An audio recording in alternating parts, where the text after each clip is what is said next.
Hey everybody, it's John Carpenter with the Business Brand Labs podcast. Today I have my dude, Sam Young with Sam Young Studios, and I've known Sam for, hell, 13 years maybe. Probably close. Sam and I do photography, but I am grateful to Sam because he's the one that taught me pretty much everything I know and pushed me to get a little bit better. So Sam, thanks for coming, man. Thanks for having me. Yeah, so I know, the whole gist of this podcast is really for businesses to create content and why they should and how they should. And we were just having a conversation, and I wanted to bring that conversation into this podcast about getting monetized on Facebook and the struggles, but you're gamifying it, right? Like you're making it work for you. Doing what I can. Yeah. So tell me, we were talking about it, like you see reels, you see photos, you see word posts, you're trying everything. And we don't need to talk about dollars here, but we're just talking about what does best for you right now. So right now, well, as you know, I'm a photographer. Right. So I was just stuck with doing photography because that's what I know. That's Yeah. what I do.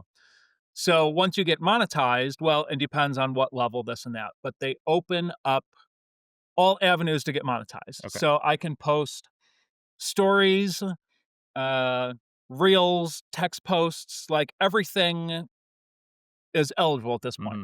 So you kind of run some tests, figure out what's good, what's not, and this, that. And surprisingly, text posts are pretty up between that and photos is probably what's, Yeah. yeah. Yeah. Cause I know when I put a text post up with a photo of me, Yeah. smiling face, it does pretty decent. But if you put up like yesterday when I shared my old podcast, right? It It, basically got dumped on yeah. because you know why? I was taking people off the platform. And I think that that's the struggle with that. Well, and the thing is, right? So, you do photography, and whether you post a picture, my specialty is like landscape, Cleveland Hmm. stuff, and it's something it's near and dear to your heart, so you love it, but not everyone else is going to love it. Right. Like your whole audience isn't from Cleveland, No. so all your people that are from Florida or California, they're not necessarily liking that because they don't know what it is. Yeah. But if you put a post up of something funny, everybody can relate to it, Yeah. and then that's when people kind of chime in and this and that.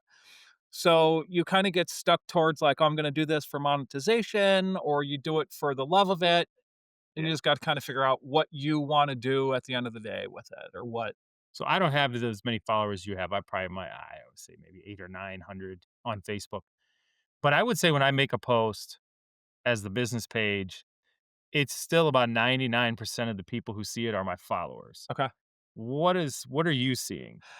It's all over the place. Okay. Again, one post, you could have 60% non followers. Mhm. The next post, it'll be 5% non Yeah. followers. So it's like, Now does it, Facebook it- tell you you gain followers from that post? Because yes. LinkedIn does. So Facebook will completely break it down. Anything within the Meta platform. So Facebook and Instagram, Okay.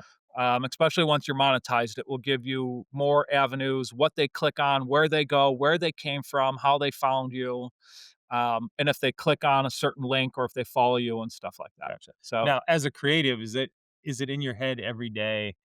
Like when you go out, like today, you're out and about, it's Saturday, you might go see the girlfriend. Like, are you thinking, how am I going to document this or how am I going to share this? Or are you just focused more on sharing some of the old stuff that you've taken or the new stuff you might go out and shoot tonight, right? it's a little bit of both, right? So when I wake up in the morning, kind of one of the first things I do, everyone checks their social media. We're all guilty of it. Yep. But I go into my memories. So once I get into thick season of weddings, 2 months, and I don't have time to do anything other Mhm. than just wedding stuff. So I don't have time to add extra content and do this and that. So I'll blast through my memories, see what I can post. If I awesome photo on there, I'll blast it up. You don't have to think anything of it, Right. and you're just it's a thoughtless process. Done. You still Mhm. get content out there. The sad thing is you need to stay relevant. If you take a week off from social media, I don't know if it's the algorithm, I don't know if people lose interest in it, but you've got to, even if you post the stupidest stuff, you need to keep posting to keep yourself relevant, Yeah. unfortunately. Yeah. I've been posting a lot. Like I posted on LinkedIn since 2016, basically when they opened that up as a option. But the funny thing is for the last 2 months, I've kind of like, I don't want to do that. I'm taking a step back. And last year, 2024, I had 2.6 million views Okay. on LinkedIn. And this year I've only got 440,000 because you know why? Because well, things have changed over there, but I've also had multiple bunches of time, a month, 6 weeks, 3 weeks where I just don't post. Yeah. But what I realized is I started posting again Monday, and that first post on LinkedIn is a little bit different than Facebook. So on LinkedIn, I got 260 views or Mhm. whatever. Well, I made post yesterday that is now at 840 views. So they thought, oh, okay, now we're relevant again, right? And you can go back and look at them, and each one of them is gaining a little more and more and more. Yeah. They're gaining more and more content. They're going like, and I think Facebook's been the same way. Like I post 3 times a week on Facebook when I share a memory of me, not like your memories Yeah. that came up, right? When I But share my like a personal memory a from a personal memory with a kid or grown up yeah, family. Yeah. yeah, like with my son or with me as a kid, those do really, really well, Yeah. right? I think it's because it's opening up the door to someone's life. Well, and so that's what I've noticed too, right? So the girlfriend and I threw out a couple posts just to test some stuff Sure. on stories. So she's got a pretty big following on Instagram. Yep. She's got like 80K on Instagram. Yeah. So what does well for me might not necessarily do well for her Right. and this and that. But we realized that people like personal Mhm. stories. I could put the best banger of a photo up, Cleveland landscape, the greatest nature photo, anything on Yeah. my story, and it will get 24 likes, Right. right? I throw a picture of her and I up there, and it gets 500 views on top of however many likes, Right. and it's mind blowing. So you're like, well, this how does this work, right? So the next photo, you post another landscape or anything stupid. You could put a trending song up there, Yeah. 24 views. Yeah. You're like, what's going on here? So you post another picture of the two of you date night, and it just blows up and goes crazy. Yeah. So it's like, But you're staying relevant is the thing. correct, that's the thing. And I actually have paid attention. You and I have a familiar thing in talking about Marcus Lemonis a couple different times this week. I follow him on all his platforms. So when he's on Instagram Mhm. or LinkedIn, of course, it's more business related. Yeah, Like Instagram for Marcus Lemonis is really like it is thought leadership for him and his business and his TV shows. But when you go to Facebook, it's a lot of his wife and him doing things out and about, yeah. right?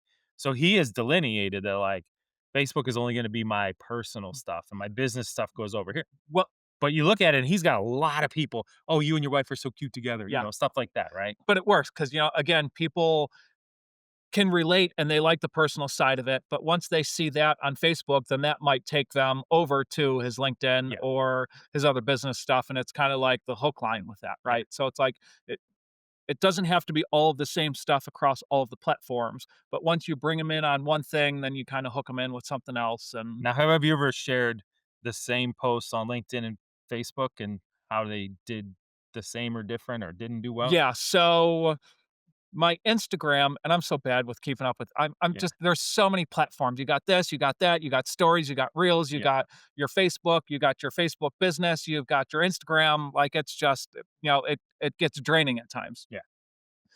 But I think for the first time ever, I don't share any personal stuff on my Instagram. It's just Okay. all kind of business stuff. Yeah, Um, so it's hit or miss when I put personal stuff over there because they're not used to seeing that. yeah, So of course stuff's gonna go crazy for like, oh look, it's personal life, and people love to see that. yeah. They see your landscape photos for years and years and years, and they finally see the face behind the camera, and they're like, okay, cool, this is awesome. So it's not a good judge of that. Yeah. Um, and same thing with the girlfriend when she does her Instagram is all motorcycles. Mhm. So, and it's barely anything of her face, she always has her helmet on, and so Maybe a she's little bit of her eyes, I see, yeah, yeah. so she's got that almost that mysterious Yeah, following, right? that's exactly the way to put it. So, if she posts anything, people go crazy 'cause like, "Oh my god, who is this? Like, Yeah, yeah, what's going on here?" yeah, But on the other hand, you post stuff like that and people unfollow you because yeah. it's just like, Yeah, they wanna see who it is, yeah, right? yeah, And because people are curious, but I've noticed a lot, like, when I share things, well, you had said that there's so many different platforms, but not only the fact there's so many different platforms, there's so many different ways on a platform. mhm, Like, they were talking the other day at that conference I went to that, you have the 7 big platforms, yeah, and they throw Snapchat in there. I wouldn't throw Snapchat in there, yeah, but they do, whatever. But even if we talk about the Facebook, the Instagram, and I know you don't do a lot of TikTok, but when you look at each one of them, right, there's Facebook, and then you could go Facebook Live, and then you could do videos, and you could do your stories, and then you have your business page. Mhm. And then Instagram, you could go live, you have your stories, you have your reels, you have your you can make it a highlight, and then you go to TikTok and use like, not only is there 7 platforms, but it feels like there's 7 ways in 7 each ways for platform, each platform, right? yeah. So before you know it, you've got 51 things that you can post, and it's just like, Yeah, and how often you do it and what works and what doesn't. yeah, I do follow some people on Instagram who only share stories, like, every once in a while, they'll share a photo, okay, but it's all stories, yeah, right, for them. And vice versa on there's never a story on some people's Facebook or anything like that. Justin Gamble was on and he had said, people can't forget about their stories yeah, because what he'll do is same thing you're doing. Instagram is mainly for photography mhm, and it's mainly for the image side of yeah, things. Facebook is a little bit of both, but when he shares the stories on Instagram, that's when he'll share the behind the scenes okay.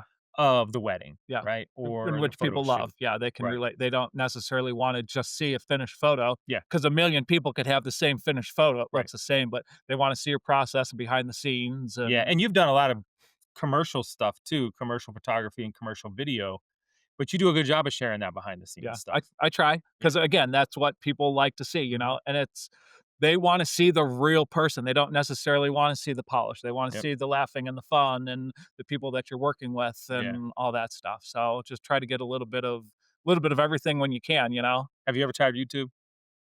So I have a YouTube. Again, there's another It's platform an to add into, right? You've got YouTube and you've got shorts and your videos. So I do have a YouTube. It's where I put all of my finished product up, all my video. If Okay. clients want to see it, I'll give them the link. Yeah. But it's not necessarily. I don't promote it. I don't follow it with anything. But Right. if you've got a 4 or 5 minute 4K video that you did for a client, you need someone else to see it. You can direct them there, and they can kind of see your Oh, work I and will stuff tell like you, I that. mean, it's hard because, you can put something on Facebook, it's a photo that might do well, or maybe a reel. You share a story on Instagram, it's a 10-second story of your life, basically. But man, when you sit down to edit a YouTube video and you wanna talk like a talking head or you're vlogging your day, Yeah, that stuff is hard. it's a lot. I mean, you gotta edit it all There's in, a lot you to it. gotta get the B-roll behind Mhm. there's so much that you're like, "Man, this is why they pay people It's a to whole edit." 'nother job, it Oh is, my and gosh. and that's the way and you'll not everybody learns that either, Right. right? So when you're doing a video production like that, like, when you're done with it, all of that footage and the other thing was it doesn't just go to one person. No. If you've got a 10-minute video and you've got your B-roll and you've got your sound effects and you've got your music and you've got your text and your 3D mapping and all that stuff, there's a person that does every single thing of that because Mhm. computers can't handle all that bandwidth to begin with. Right. People think it's just one person snapping away at the computer, and it's not. No. This one person adds in the B-roll, then it goes to someone else, and they add in the video, and it's Yeah. a whole production team that goes into it. Yeah, Yeah. even these big YouTubers have, Oh, there are some people I know that I follow. There's a guy named Kevin Kolb, and he just will talk to the camera. He does not add B-roll. He does not add, cuts. He does nothing. not add Yeah, anything. He's got a great following because he's telling people how they should create YouTube yeah, channels. But he doesn't, it's more YouTube is finally going to a page where you can find whatever you want, right? You can still follow Mr. Beast, mhm, or you can still follow, some of these people that have millions of followers, but you can also follow somebody and build a community around somebody with 500 yeah, because you like the yeah, content that they're putting out, right? And I know for me, like as I'm trying to find people that I want to connect with and stuff, I do a couple different things. I found a video on YouTube that I really liked. Okay, cool. I go over to Facebook and they haven't posted on Facebook in 3 years. yeah, Or you go to Instagram and it's like it's once every month, and mhm, you're like, "Oh, see, they realize as a content creator that they're getting better usage out of Face or YouTube, so they don't wanna mess with the yeah. rest of it." And I know you've built your following for the most part on Facebook, Yeah. like, that's where it's been. Well, and that's the thing too with Facebook, right? So you've got your personal Facebook page, you've got your Facebook business page, but you can also turn your personal Facebook page into a creator page. Right. So that's kind of halfway in between a personal page and a business Yep. page. And that's what I have. I have the creator page. And that does leaps and bounds above my business page. Yep. So it's like, what works for one person doesn't work for the other. So you got to figure out where you're at and what you do and what works best. And you just have to kind of experiment and put a whole bunch of posts up. Yeah, and, I think the funny thing is, right, Facebook years ago tried to do, and there's still some people who do it, but is that live shopping, right? Yeah. And they kinda dabbled, and the TikTok took it over, and, now there's TikTok stores and Yeah. all this stuff. Well, now there's total apps. y- Whatnot's Yeah. one of them Whatnot. And that's yeah, that's built blowing totally up. for, like, live Just, yeah. shopping, right? And I was on there the other day. I saw an Instagram reel from Gary Vaynerchuk. He was alive. He's like, "All you guys on here need to get over Whatnot." So I'm like, Yeah. "All right, why not? I'll go to Yeah. Whatnot. I Try it. have a Whatnot." So I go over to Whatnot and I'm like watching this. I'm engrossed. I'm like an hour later. I'm like, man, I just wasted an hour of my time. It's like, what did I do? And I even bought a comic book. And I'm like, well, I don't even collect comic books, but the energy, it was really cool. But then I jumped back in yesterday. He wasn't on. I was checking some of these other ones out, and I'm like, these guys are just buying stuff from Timu and reselling it here, and this is kind of crap. Yeah. But I was like thinking of someone like you who you like artwork, right? Yeah. There's artwork on there. There's people, people are using it for photography purposes as well. Like, here's my artwork, or here's my, whatever assets that they're selling for LUTs and stuff like Yeah. that. So, it is an option. I think it's gonna be a big option, but they're not the only one that's gonna do it. Yeah. These other platforms are gonna pull it back They're real gonna, fast for sure. because I mean, on that one Gary Vaynerchuk one with V Friends, at one point in time in that 1 hour, and he was doing it for like 3 hours, but in that one point in time, there was 1,700 people watching it live. That's crazy, Right. right? Like, And you're like 1,700 people were just staring at this little screen watching seeing this guy. what he had. And he sold, like, he would put up, he would grab a box of cards I and he was would like, yeah, autograph it. He'd hold it up and they're like, "Okay, we're gonna sell 7 of these." And he'd sign 7 boxes right on the screen, slide them to the guy. The guy would put it up. Within like 8 seconds, every one of them was gone, gone. gone, $1,000 gone. a piece. And you're like, "Dude just made 8 grand in like Yeah. 10 seconds." It's like a Like, cult following, like, yeah. So, I mean, and I can see why people are doing it if they're trying to do it, but then you gotta do it right, like any platform. yeah, And I think, like, Facebook was gonna bring it back real fast because Meta's like, they're not losing money, but when you look at it and go, "Okay, you have a creator, Sam Young Studios. Sam, we're gonna encourage you to sell stuff now, and we'll take 2% of that sale," yeah, right? And TikTok's got this now. So Gary, when I saw that conference, Gary Vaynerchuk said, everybody here should be going live on TikTok for 30 minutes a day, 3 days a week. And uh, you do it for a year and you'll see what happens just to your following, right? Well, I started to do some research on it and they have something called Creator Plus. okay, Well, Creator Plus is basically their new version of the TikTok store. They want you to sell things through Creator Plus that they take a small commission off of, and then you're selling things. So it's kind of like the Whatnot, just in a different just way. with them doing it, Yeah. yeah, Yeah, and I think it'll be good for people like you or anybody who does sell artwork or try to get things out there like that because it's just another avenue. yeah, I mean, you've tried to sell some things on Etsy and it didn't work, yeah, and you try to sell some things on eBay and it doesn't work. We both set up yeah, we both gone wasted Saturday, Sunday setting up it like, art shows, yeah, fairs and okay, yeah, cool, we made yeah, $800 and you're like, oh, awesome. Like, but was that $800 worth, 36 hours of our life yeah. basically? And I made 800, but I spent 1,600, right? right, right, So, right. But now you can do it from your own home or yeah, you can do it from, a studio or whatever. But all right, before we wrap up, anybody who's out there that is ready to take the next step in creating content on Facebook, we'll use because that's where you're spend most of your time. What's a couple tips for them? just do it. Let's do it. Just do it. Get out there and do it. People talk about how much to post or what to post. And if you're unsure, just do it. Do what you love. Yeah. If you're an artist, a painter, photographer, it doesn't matter. Put up, you have to have the love of it yourself for other people to love it. Yeah. Um, when you have the passion behind something, it shows and people can relate to that and they love the passion and the drive. So just do it. One post a day, 10 posts a day. You can't post too much. People say, you're going to lose. Oh, I don't want to see that. You're going to lose followers at 10 posts a day. Yeah, you might lose one, but you're going to gain 10 because you're Right. putting so much content out there. Yeah. And if you have 2,000, 5,000, 10,000 followers, all of those people say you have 2,000 followers and you post 10 posts a day. Every person in that 2,000 isn't gonna see all 10 posts Nope. anyway. Nope. So post it. If you have a day where you have awesome content, you're walking around Chicago getting stuff, post away. Post, Yep. post, post, post. I think that's Yep. it. I It actually had that struggle the other day.